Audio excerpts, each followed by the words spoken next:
근데요, 이 사람이 예수님을 만났어요. 예수님이 그 자리에서 일어나라 해가지고 일어나가지고요, 그냥 또 걸어갔습니다. 정상적으로 살아간 거예요. 뭐 글쎄요, 결혼도 했겠죠. 자는 나왔겠죠. 직업도 가졌겠죠. 남들과 똑같은 인생 살아간 겁니다. 얼마나 새로운 인생입니까?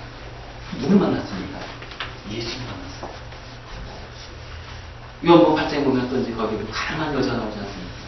현장에서 가난하다 잡힌 여인이에요. 그러면요, 이 여인은 율법을 통해서 보면은 돌에 맞아 죽어야 되는 여인인 거예요. 예수님 만났습니다. 이 여인은 예수님 만나서 제 용서받고 그 이후에 사는 어떤 삶이 있겠습니까?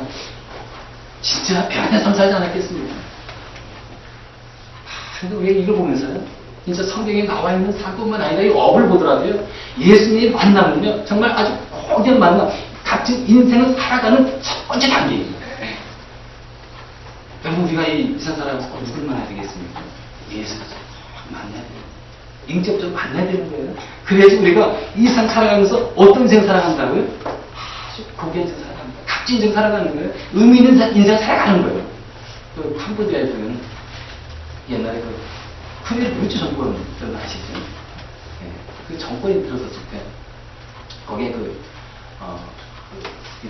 이름 카인거 이압이라는 사람이 이제 있었는데 얼마 전 이제 그 기사를 봤습니다.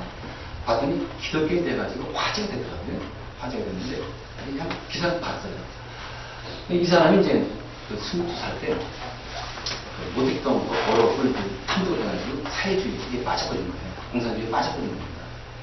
그래가지고 그 당시에 크메르 정권 지혜운동에 참여해가지고 적극적인 참여했어요. 그래가지고 72년도에 크메르 루즈 정권이 들어섰죠. 75년도에 들어섰죠.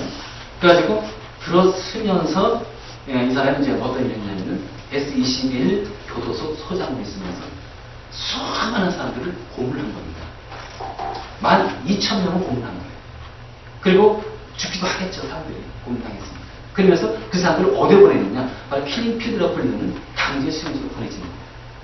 그래서 얼마나 사람 죽었습니까? 수백만 명이 죽었잖아요.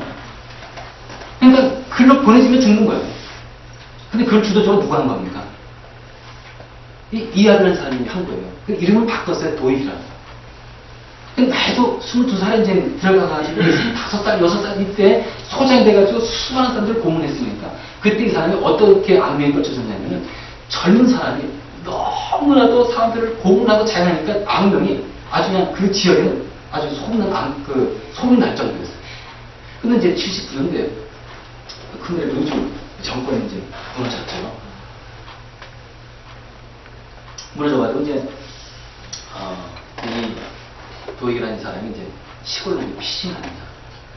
피신해가지고 어떤 일을 하냐면 시골 학교에 들어가가지고 수학 교사를 하는 거예요.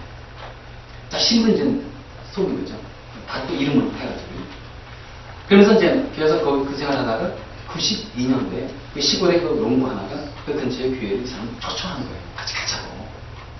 가지고 이 도익이라는 이제 가는 거죠. 이 사람이 이제 그 예배 참석하면서 딱 말씀 듣고 찬양하면서 예배가 오는데 예수를 만났네. 예수를 영접한 거예요. 그 이후에 이 사람이 어떻게 변화됐냐면 자기 학교에 가가지고 예수님을 전하는 거예요.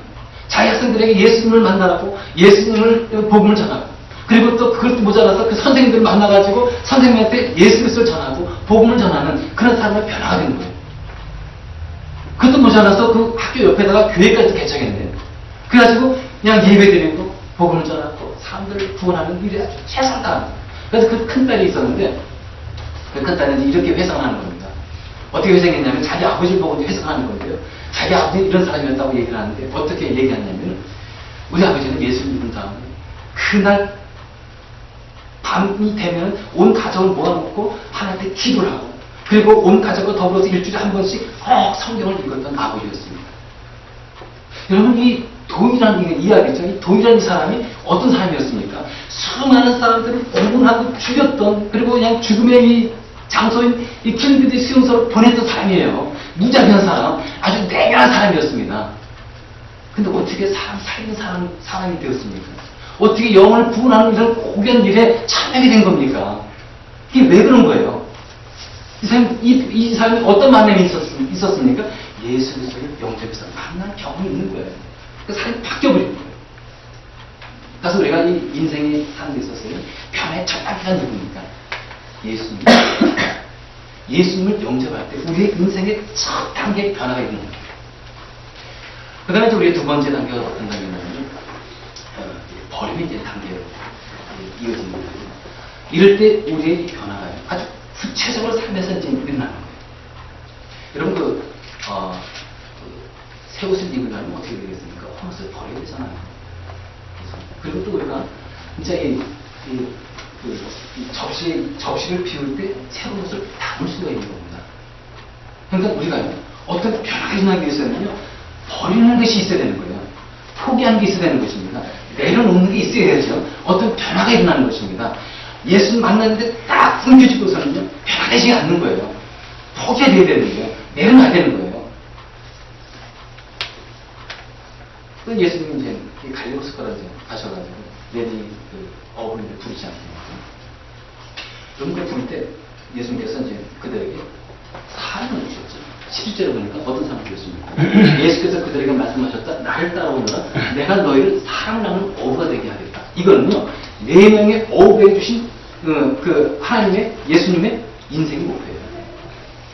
그냥 따라오라고 하지 않고요, 인생 목표를 딱 정해주고 나를 따라오너라. 인생 목표예요. 그러니까 다시 말해서 비전을 주신 거예요. 비전을. 근데 여러분 내가 너희를 사랑하는 어부가 되리라. 이것이 이 사람들에게 어떤 그 인생 목표였습니까? 여러분 어부는요, 어떤 사람입니까?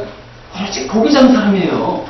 고기 잡는 사람. 근데 지금 이 비전이 주어져가지고 이 사람들은 어떤 삶을 살게 된 것입니까? 고기 잡는 인생이 아닌 거예요. 사람을 건지고 죽은 영혼을 구원하는 그런 인생을 살아가는 겁니다. 여러분, 우리 예수님은요, 우리에게 비전을 줄 때 어떤 비전을 주신지 아십니까? 정말 인생 살면서 의미 있고 가치 있는 비전을 주셔요. 이들에게 주신 비전 보세요. 너를 그냥 세상 속에 살아가면서 그냥 먹고 살고 그냥 죽어라, 이게 아니에요. 그보다 더 가치 있고 더 고귀한 그런 비전을 주시는 우리 주님. 그래서 이제 그런 주님의 비전을 받고요, 모험적인 삶을 시작을 하게 되죠. 자신의 삶의 자리를 박차고 나가지고요, 여러분 변화에 도전합니다. 이게 참 중요한 것 같아요. 여러분 18절에 보시면 그들은 어떻게 됐습니까? 그들은 곧 그물을 버리고 예수를 따라갔다. 그들이 예수님의 비전을 딱 받고 나서 첫 번째 보인 반응이 무엇입니까? 18절 보니까요, 그물을 버렸어요. 배를 놔두고 그물을 버리고 누굴 쫓아갔습니까? 예수 쫓아간 거예요. 그리고 20절한 것이 바랍니다. 곧바로 그들을 부르셨다. 그들은 아버지 세베대를 일꾼들과 함께 배에 남겨두고 예수 따라갔다. 아버지와 일꾼들을 남겨놓고 떠나간 거예요. 다시 말해서 배와 그물도 남겨놓고 미련 없이 떠나간 겁니다. 여러분 어부에게 있었어요. 배도 그렇고 그물도 그렇고 자네 전체가 똑같은 거예요. 여러분 어부에 있어 가장 중요한 게 뭐가 있겠습니까? 배하고 그물 아니겠습니까? 근데 그거를 놔두고 그것을 내려놓고 버리고 어떻게 했다고요? 과감하게 그 자리를 박차고 예수님을 따라갔어요. 여러분 자기의 귀한 것을 내려놓는다는 건요, 각오와 결단 없이는 어려운 거예요. 근데 우리가 여기서 볼 건 이겁니다. 이 4명의 어부가요, 진짜 그물과 배를 내버려두고 그리고 예수님 쫓아갔다. 이것이 우리에게 주는 그 의미는 무엇입니까? 우리가 한번 생각해 봐야 돼요. 이 4명의 어부가 우리에게 보여주는 이 교훈이 어떤 겁니까? 예수님을 따라가기 위해서는 예수님이